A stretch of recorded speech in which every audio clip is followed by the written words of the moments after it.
بسم اللہ الرحمن الرحیم۔ ایک مرتبہ اللہ تعالیٰ نے حضرت اسرائیل علیہ السلام سے دریافت کیا، اے اسرائیل، آج تک جن لوگوں کی روح تو نے قبض کی ان میں سے کسی پر تجھے رحم بھی آیا؟ اسرائیل علیہ السلام نے عرض کیا، اے پروردگار، تو خوب جانتا ہے کہ روح قبض کرتے وقت ہمیشہ میرا دل دکھتا ہے، لیکن تیرے حکم سے سرتابی کی مجال کہاں؟ خدا نے پوچھا، یہ بتا تجھے سب سے زیادہ رحم کس پر آیا؟ اسرائیل علیہ السلام نے کہا، الہی، ایک موت ایسی ہے جو بھلائے نہیں بھولتی، اور وہ غم ایسا ہے جو تنہائی میں بھی میرے ساتھ رہتا ہے۔ ایک کشتی مردوں اور عورتوں سے بھری ہوئی سمندر میں سفر کر رہی تھی۔ تو نے حکم دیا، اس کشتی کو فنا کر دے۔ میں نے کشتی کو پاش پاش کر دیا۔ تو نے فرمایا، سب مردوں اور عورتوں کی روحیں قبض کر لو، لیکن ایک عورت اور اس کے نوزائیدہ بچے کو چھوڑ دے۔ میں نے اس حکم کی بھی تعمیل کی، سب کی جانیں قبض کر لی۔ ایک بہتے تختے پر ماں اور اس کا بچہ رہ گئے، اور پھر وہ تختہ سمندر کے کنارے پر پہنچ گیا۔ میں اس ماں اور بچے کی جان بچ جانے سے بہت خوش ہوا، لیکن پھر تیرا حکم آیا، اے اسرائیل، جلد ماں کی روح قبض کر اور بچے کو اکیلا چھوڑ دے۔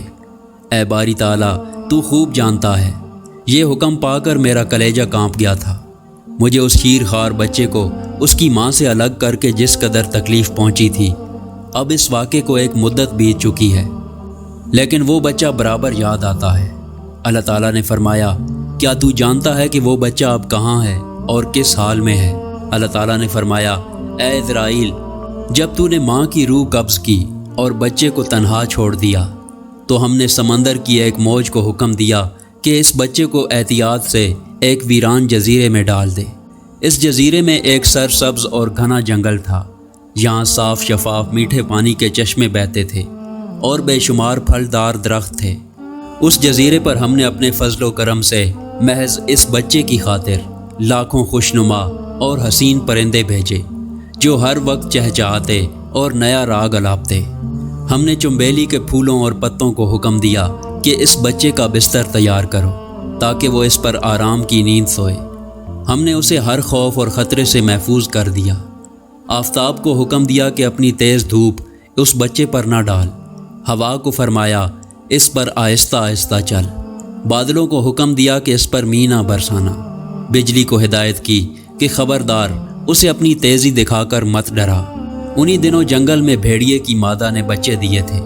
ہم نے اسے حکم دیا کہ اپنے بچے کے ساتھ اس انسان کے بچے کو بھی دودھ پلا، اس کی دیکھ بھال کر اور اسے کوئی نقصان نہ پہنچنے دے۔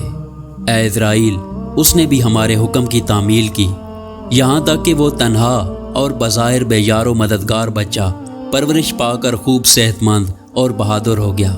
ہم نے اس کے پاؤں میں کبھی کانٹا بھی چبھنے نہ دیا۔ دنیا جہان کی نعمتیں اسے عطا کی اور وہ ان کا شکر بھی ادا کرتا تھا۔ اے اسرائیل، اب تو جانتا ہے وہ بچہ کہاں ہے اور کیا کر رہا ہے؟ اسرائیل علیہ السلام نے سجدہ کرتے ہوئے عرض کیا، تجھی کو علم ہے، اے میرے پروردگار۔ اللہ تعالیٰ نے فرمایا، وہ بچہ نمرود بن گیا اور اسی نے میرے خلیل ابراہیم علیہ السلام کو آگ کے الاؤ میں جھونکا۔ اب وہ خدائی کا دعویٰ کر کے لوگوں کو میری راہ سے ہٹاتا ہے اور ان پر تشدد کرتا ہے۔ بے شک اللہ اور اس کی حکمت کو اللہ ہی جانتا ہے۔ سبحان اللہ۔ اس قسم کی مزید ویڈیو دیکھنے کے لیے ہمارے چینل کو سبسکرائب کریں۔ شکریہ۔